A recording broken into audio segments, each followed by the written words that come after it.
విచిత్రాల నిధి ఓ విధి విచిత్రాల నిధి వింత కథల సారథి ఆశ నిరాశల వారధి నిరంకుశ నిర్ణయాల నిర్దయవానిధి ఓ విధి విచిత్రాల నిధి ఓ విధి. మై గాడ్, కన్న తండ్రిని నన్నే తప్పు పడతావా? పితృద్రోహి. ముందు ఆ స్టేట్మెంట్ విత్డ్రా చేసుకో. దేనికి నాన్న? సినిమాలో హీరో తలకి దెబ్బ తగిలి గతమంతా మర్చిపోయినట్టు నీ గ్రానీ పెట్టిన కష్టాలు అప్పుడే మర్చిపోయావా? నానమ్మని మనల్ని విడిదీయడానికి ట్రై చేసింది, మన కాపురాలు చెడగొట్టింది, చివరికి నన్ను లీగల్గా మర్డర్ చేయడానికి ప్రయత్నించింది. ఇలా ఒకటా రెండా 1,00,000 స్కాములున్నాయి. నేను కాదనడం లేదు నాన్న. ఆవిడేదో మూర్ఖంగా బిహేవ్ చేసినా చివరికి మనందరం కలిసాం గానీ విడిపోలేదు కదా. నువ్వేంటి వినోద్ ఇలా మాట్లాడుతున్నావు? మీ గ్రానీని సపోర్ట్ చేస్తున్నావేంటి? కొంపదీసి మళ్ళీ పార్టీ మార్చేసావా ఏంటి? ఏమిటి తండ్రి కొడుకులిద్దరూ ఏదో అరుచుకుంటూ సీరియస్గా డిస్కస్ చేస్తున్నారు? ఇంతకీ విషయం ఏమిటి? ఏముందమ్మా, ప్రెజెంట్ డే బర్నింగ్ టాపిక్ ఒకటే కదా, రామ మందిర నిర్మాణం లాగా రోజీ భవన అమ్మకం.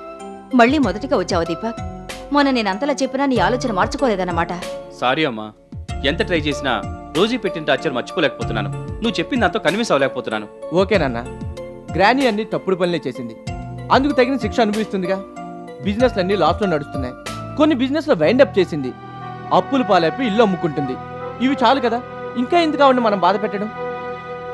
ఏమంటావు నాన్నమ్మ? నేను ఆ మాట ఎప్పుడో మీ నాన్నకి చెప్పాను, అయినా వినిపించుకోవడం లేదు. అలా అంటావేంటమ్మా? రోజీ మీద కోపం కొద్దీ ఏదో ఇలా 4 మాట్లాడడం తప్ప నేను ఆవిడని బాధ పెట్టింది కానీ వేరే రకంగా నా కోపాన్ని తీర్చుకోవడం కానీ చేయలేదు కదా. నిజంగా చేయలేదా నాన్న? అంటే నేనేదో చేశానని నీ అనుమానమా? ఏది ఆ మాట నా ముఖంలోకి సూటిగా చూసి చెప్పు. ఇదిగో ఈ సినిమా సెంటిమెంట్లు వద్దు, ఆ ఎస్కేపిజమే వద్దు. అంటే నేనేం చేశానని నీ ఉద్దేశం? నీ ఉద్దేశం ఏంటి? నాతో చెప్పించాలనా? తెలిస్తే చెప్పు, నాకేమన్నా భయమా? నేనేం మీ గ్రానీలాగా అన్యాయాలు అక్రమాలు చేయలేదే. డైరెక్ట్గా చేయలేదనుకో, అయితే ఇండైరెక్ట్గా చేశానన్నా అనే కదా అర్థం. ఇంతవరకు గ్రానీళ్ళు అమ్ముడుపోకుండా ఉండటానికి కారణం ఏమిటి? చిలక జోస్యం అని అడగాలి, నాకెలా తెలుస్తుంది? నీకే తెలుస్తుంది. వినోద్, మీ నాన్న ఇలాంటిదేదో చేస్తాడని నాకు అనుమానంగానే ఉంది. మీ నాన్న చెప్పడు, కనీసం నువ్వైనా చెప్పు. నీకు రామ్ సింగ్ తెలుసు కదా నాన్నమ్మ? ఏది ఫైనాన్స్ ఇప్పించి కమిషన్ తీసుకుంటాడు ఆరామ్ సింగేనా? అవును నాన్నమ్మ, అతనితో నాన్న అండర్స్టాండింగ్ వచ్చి గ్రానీ ఇంటికి మంచి రేటు రాకుండా చేశాడు. దీపక్, నిజమేనా? అవునమ్మా, అయినా అందులో తప్పే ఉంది, ఇదో రకమైన బిజినెస్ గేమ్. నిజమేనన్నా, కానీ గ్రానీ అప్పుల్లో ఉందని తెలిసి కూడా గేమ్ ఆడడం తప్పే కదా. గ్రానీ కాకపోయినా ఆవిడ వయసుకైనా మనం గౌరవం ఇవ్వాలి. ఆవిడకి మనం తప్ప ఇంకెవరున్నారు? సొంత ఇల్లు కూడా లేకపోతే ఆ వయసులో ఒంటరికి ఎక్కడుంటుంది? ఎవరు చూస్తారు? అది కూడా మనం ఆలోచించాలి కదా. గ్రానీ పరిస్థితి తలుచుకుంటే జాలేస్తుంది. రోజీని చూసి జాలి పడితే రేపు మనల్ని చూసి జాలి పడడానికి ఎవ్వరూ మిగలరు. ఏమంటావమ్మా? నీ ఆలోచన తప్పు అంటాను. దీపక్, మనం కష్టాలు పడ్డామని ఎదుటి వాళ్ళు కూడా కష్టాలు పడాలనుకోవడం మూర్ఖత్వం అనిపించుకుంటుందే తప్ప మంచితనం అనిపించుకోదు. నీకు చేతనైతే ఎవరికైనా సహాయం చేయి, లేదంటే కాముగా కూర్చో. అంతేకాని అపకారం మాత్రం చేయకు, అది మంచి పద్ధతి కాదు. వినోద్, మనం బయటికి వెళ్దాం పదా.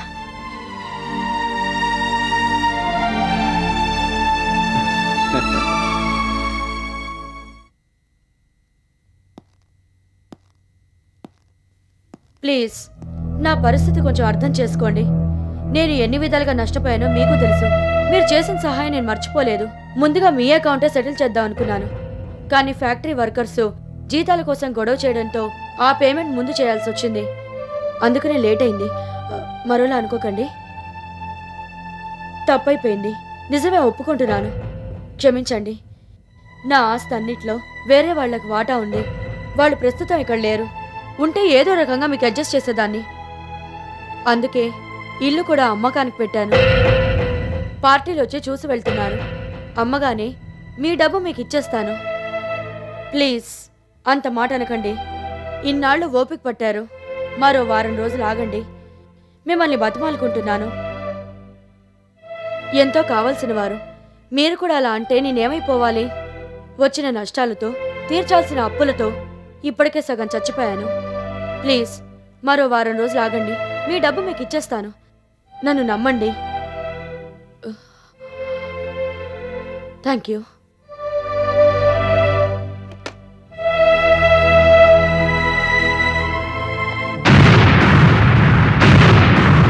నువ్వా? ఎందుకు వచ్చావు ఇక్కడికి?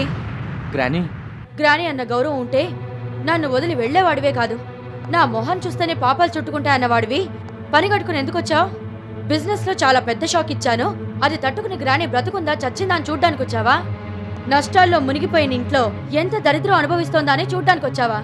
ఇల్లు కూడా అమ్మేసి ఏ చెట్టు కిందో చేరితే జాలిపడి చిల్లర డబ్బులు వేయడానికి వచ్చావా? డబ్బు పోయి పరువు పోయి చావలేక బతకలేక నరకం అనుభవిస్తుంటే చూసి సంతోషిద్దామని వచ్చావా? చెప్పు, ఎందుకు వచ్చావు? గ్రానీ ప్లీజ్ అలా మాట్లాడుకో. బిజినెస్లో బాగా దెబ్బతినేసావని, ఫ్యాక్టరీలు కూడా మూతపడ్డాయని, అప్పులు తీర్చడం కోసం ఇల్లు కూడా అమ్మకానికి పెట్టేశావని తెలిసి వచ్చాను. అసలు ఎందుకు ఇలా జరిగింది? ఎందుకా? నీ వల్ల. గ్రానీ, ఎస్, నన్ను కాదని మీ నానమ్మ దగ్గరికి వెళ్ళిపోయావు. సరే, అది నీ ఇష్టం. కానీ రేటు తగ్గించి మ్యాజిక్లు గిమ్మిక్లు చేసి మార్కెట్లో నీ అమ్మకాలు పెంచుకుని నా సేల్స్ పడిపోయి ఫ్యాక్టరీ మూతపడేలా చేశావు. కేవలం నన్ను దెబ్బతీయడానికేగా ఈ పని చేశావు. ఇప్పటికైనా నీ పగ చల్లారిందా? నీ మనసు శాంతించిందా? నేను ఇలా నష్టాల్లో కూరుకుపోయి నానా బాధలు పడుతుంటే నీకు చాలా ఆనందంగా సంతోషంగా ఉంది కదూ? నువ్వు కోరుకున్నది అదేగా. చూసావుగా, ఇక వెళ్ళు. గ్రానీ, కోపంలో ఆవేశంలో నువ్వేం మాట్లాడుతున్నావో నీకు అర్థం కావడం లేదు. అయినా వ్యాపారంలో నిన్ను దెబ్బతీయాలని నేను ఎప్పుడూ అనుకోలేదు. అందుకని ఎలాంటి మోసాలు కుట్రలు చేయలేదు. బిజినెస్లో నాకున్న కొద్దిపాటి టాలెంట్, అనుభవం నాకు పనికొచ్చాయి. దానికి తోడు అదృష్టం కూడా కలిసి వచ్చింది. బిజినెస్ బాగా డెవలప్ అయింది, అంతే. ప్లీజ్ నా మాట నమ్ము. ఈ నక్క వినయాలు చాలు. ఎవరెవరు ఏం చేశారో, నన్ను ఎలా దెబ్బతీయాలని చూశారో నాకు బాగా తెలుసు. ఇందులో నీ తప్పేమీ లేదని నువ్వు ఎంతగా కన్విన్స్ చేసినా నమ్మేసే తెలివి తక్కువదాన్ని కాదు. నా ఆస్తిని వ్యాపారాన్ని దోచుకోగలరేమో కానీ నా తెలివితేటల్ని ఎవరూ దోచుకోలేరు, అది గుర్తుంచుకో. గ్రానీ, నువ్వు ముందు ఆ నెగిటివ్ థాట్స్ నుంచి బయటికి రా. 10 మందిని మోసం చేసి నేనేదో గొప్పవాడిని అయిపోవాలన్న ఆలోచన నాకు ఎప్పుడూ లేదు. అయినా ఇప్పుడు ఈ విషయాలన్నీ గుర్తు చేసి నిన్ను బాధ పెట్టడానికి రాలేదు. ఈ ఇల్లు అంటే నీకు ఎంత ఇష్టం, దాంతో ఎంత అనుబంధం పెంచుకున్నావో నాకు తెలుసు. ఈ ఇల్లు అమ్మడానికి నువ్వెంతగా మనసును చంపుకుని ఉంటావో నేను అర్థం చేసుకోగలను. అప్పులు తీర్చడానికేగా ఈ ఇల్లు అమ్మేస్తున్నావు. ఆ అప్పులని తీర్చేసి తాకట్లో ఉన్న ఇంటిని నేను విడిపిస్తాను. ప్రతి క్షణం రేపేం జరుగుతుందోనన్న టెన్షన్తో నువ్వు ఇలా బాధపడ్డం నేను చూడలేను. 10 మందిని శాసించిన నువ్వు ఈవేళ అందరినీ బాబు నాయన అని బ్రతిమలాడడం నేను భరించలేను. చేయాల్సిందంతా చేసేసి జరగాల్సిన అనర్థాలన్నీ జరిగిపోయాక ఎండిపోయిన కన్నీళ్ళని తుడవడానికి వచ్చావన్నమాట. అక్కర్లేదు, నాకు ఎవరి దయ, జాలి, సానుభూతి, సహాయం అక్కర్లేదు. ఇంతకన్నా దరిద్రం ఎదురైనా ధైర్యంగా నిలబడతాను, కానీ నీలాంటి వాళ్ల ముందు నిలబడి దేహి అని చేతులు చాచి అడుక్కోను. అలా అని ఎందుకు అనుకుంటున్నావు గ్రానీ? నువ్వెవరిని అడుక్కోవడం లేదు. నేను నీ మనవణ్ణి. నా దగ్గర నుండి కావాలని అడిగి తీసుకునే అధికారం, హక్కు నీకున్నాయి. అమ్మమ్మగా నన్ను పెంచి పెద్దవాడిని చేసిన దానివిగా నువ్వు కష్టాల్లో ఉన్నప్పుడు ఆదుకోవాల్సిన బాధ్యత నాకుంది. ఈ పంతాలు పట్టింపులతోనే జీవితంలో చాలా పోగొట్టుకున్నావు. ఇప్పటికైనా నా మాట విను. నీ అప్పులని నేను క్లియర్ చేస్తాను. హాయిగా ప్రశాంతంగా నీ ఇంట్లో నువ్వు ఉండు. వద్దు వద్దు, నాకు నువ్వు వద్దు, నీ సహాయం వద్దు. ఆ ఆలోచన కూడా భరించలేను. నువ్వు ఇక్కడి నుంచి వెళ్ళిపోతానే కానీ నా ప్రశాంతత లేదు. వెళ్ళిపో. గ్రాని బ్రతుకుందన్న సంగతి మర్చిపో. పో, ముందు ఇక్కడి నుంచి వెళ్ళిపో. వెళ్ళిపో, వెళ్ళిపో. గ్రానీ, వద్దు, వెళ్ళిపో, వెళ్ళిపో, వెళ్ళిపో.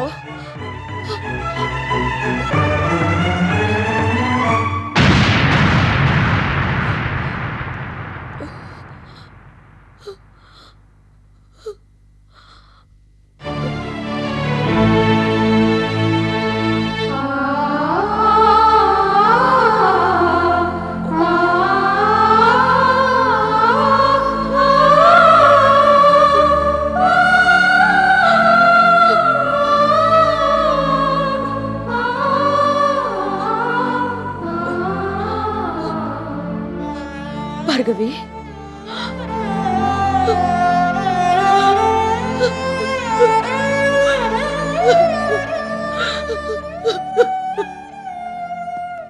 Congrats my dear young man.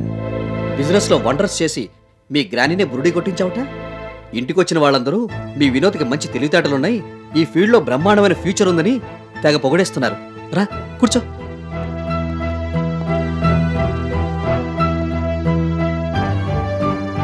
ఇప్పుడైతే అందరూ చెలసాని పెద్ద బిజినెస్ మ్యాగ్నెట్ అని అంటున్నారు కానీ నీ ఏజ్లో ఉన్నప్పుడు బిజినెస్లో ఏబీసీడీలు కూడా పూర్తిగా తెలియవు నాకు.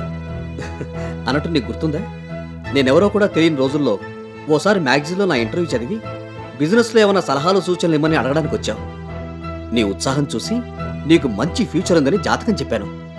నీ ఫ్యూచర్ గురించి ముందే ఊహించేంత కరెక్ట్గా చెప్పినందుకు నాకు మంచి పార్టీ ఇవ్వాలి. తప్పకుండా ఇస్తాను తాతయ్య. ఆ విషయాన్ని అంత డల్గా నీరసంగా చెప్తావేంటి? హుషారుగా చెప్పు. Anyhow, I'm proud of you my boy. Vinod నా మనవడని గర్వంగా చెప్పుకునేలా చేశావు. నాకు మాత్రం గొప్పగా గర్వంగా లేదు తాతయ్య. అదేమిటి వినోద్, ఇంత చిన్న వయసులో తక్కువ టైంలో అంతగా సక్సెస్ అవ్వడం, మంచి పేరు తెచ్చుకోవడం మామూలు విషయమే కాదు. కావచ్చు, కానీ మన సక్సెస్ మరొకరికి ఫెయిల్యూర్ కాకూడదు కదా. ఏమైంది వినోద్, దేని గురించి అంతలా బాధపడుతున్నావు? నా వల్ల గ్రాని బిజినెస్ మొత్తం దెబ్బతినేసింది. వర్కర్స్కి జీతాలు కూడా ఇచ్చుకోలేని పరిస్థితుల్లో ఫ్యాక్టరీ కూడా మూసేసింది.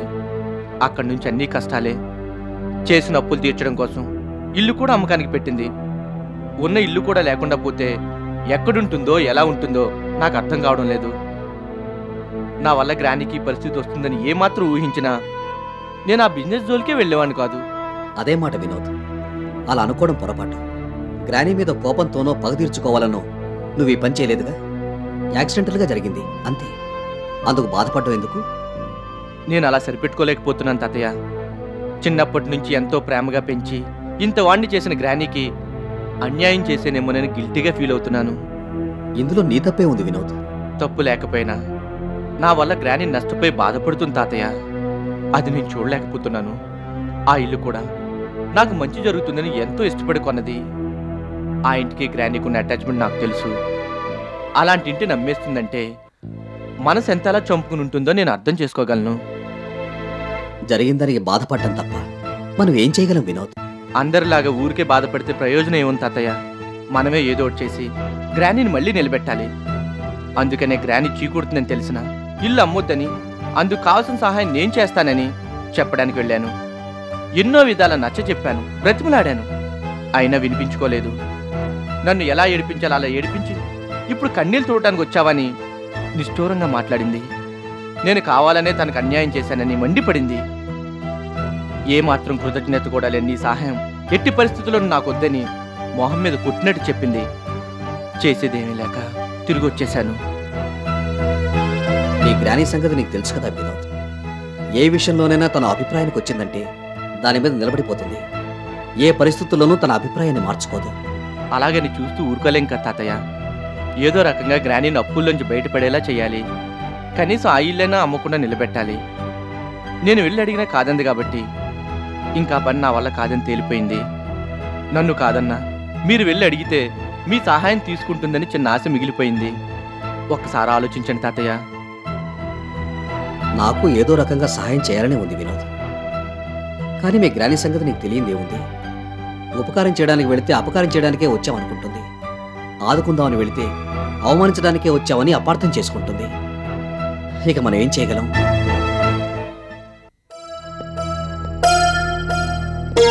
Good morning madam. రండి లాయర్ గారు, కూర్చోండి. అగ్రిమెంట్స్ అన్ని రెడీ అయ్యాయా? అయ్యాయి మేడం. ఏదో వృత్తి ధర్మంగా చేశాను కానీ మీరు ఇల్లు అమ్మటం నాకేమాత్రం ఇష్టం లేదు. మీకున్న ఆస్తుల్లో వేరే ఏది అమ్మేసినా నేను ఇంత బాధపడేవాడిని కాదు. ఈ ఇల్లు అంటే మీకు ఎంత ఇష్టమో నాకు తెలుసు. ఎంతగానో నచ్చి రేట్ ఎక్కువైనా వెనకాడకుండా వెంటనే కొనేశారు. అలాంటి ఇల్లు అమ్మేస్తున్నారంటే నాకే బాధగా ఉంది. ఈ విషయంలో తొందరపాటు నిర్ణయం తీసుకున్నారేమో అనిపిస్తుంది. నా శ్రేయోభిలాషులు, బాగా కావలసిన వారు, ఈ ఇంటి మీద నాకున్న మమకారం తెలిసిన వారు కాబట్టి మీరే మాట అంటున్నారు. నా సొంత మనుషులు కూడా వచ్చి వేళాకోళం చేసి వెళ్లారే తప్ప ఏ సహాయమూ చేస్తాననలేదు. ఈ పరిస్థితి వచ్చిందని సానుభూతి కూడా చూపించలేదు. ఇంకా బయట వాళ్ళ గురించి అనుకోవడం ఎందుకులేండి.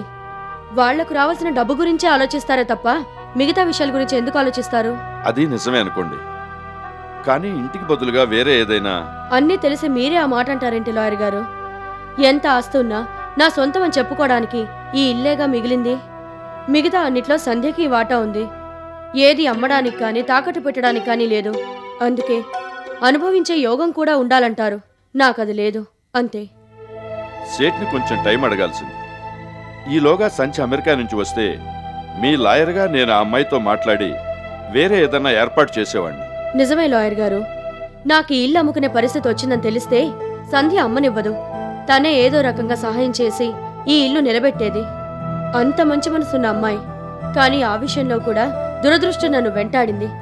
ఇల్లు వదులుకోలేక మనసు చంపుకుని మరీ సేట్జీని కాస్త టైం ఇమ్మని బ్రతిమాలాను. కానీ సేట్ ఒప్పుకోలేదు. వెంటనే ఖాళీ చేయాల్సిందేనని మొహమాటం లేకుండా చెప్పేశాడు. అయినా ఇప్పుడు మనం ఎన్ననుకునే ఏం ప్రయోజనం? షేర్ హోల్డర్స్కి డబ్బిచ్చేస్తానని మాటిచ్చాను. ఇవ్వకపోతే వాళ్ళు ఊరుకోరు. డబ్బు పోయి పరువు పోయి ఇప్పటికే సగం కృంగిపోయాను. ఇంక ఈ బాధ తట్టుకోలేను. ఏదోలా ఈ అప్పులన్నీ తీరిపోతే కనీసం మనస్సంతైనా ఉంటుంది. అలా అని సరిపెట్టుకోవడం తప్ప ఇప్పుడు మనం చేయగలిగిందేమీ లేదు. సేటికి అన్ని విషయాలు వివరంగా చెప్పారా? చెప్పాను లాయర్ గారు. నాకున్న ఆస్తులు అప్పులు అన్నీ వివరంగా చెప్పాను. అన్నీ క్లియర్ చేస్తానని చెప్పాడు. కాకపోతే కార్లు మిగిలిన జ్యువెలరీ కూడా ఇచ్చేయాల్సి వస్తుంది.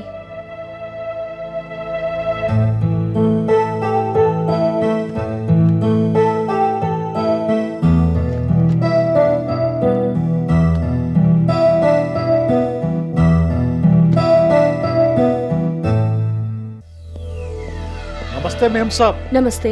అగ్రిమెంట్స్ రెడీ అయ్యాయా? ముందు మీరు కాస్త కూర్చోండి సేట్జీ. కూర్చుంటే మాకు ఎలా నడుస్తుంది లాయర్ సాబ్? ఇలా తిరుగుతూనే ఉండాలి. చాలా పనులున్నాయి. ఆ అగ్రిమెంట్ తీసుకుని క్యాష్ ఇచ్చి వెళ్దామని వచ్చాను. డబ్బు సర్దుబాటు అవ్వలేదు.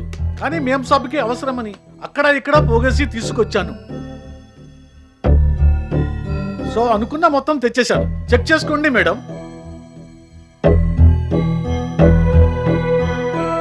లాయర్ గారు, అగ్రిమెంట్ ఇచ్చేయండి.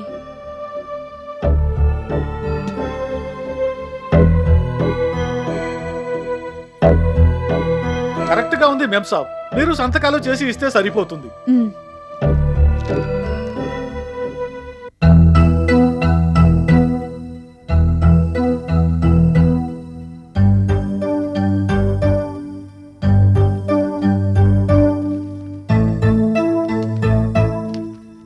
సరిపోయాయి మేం సాబ్.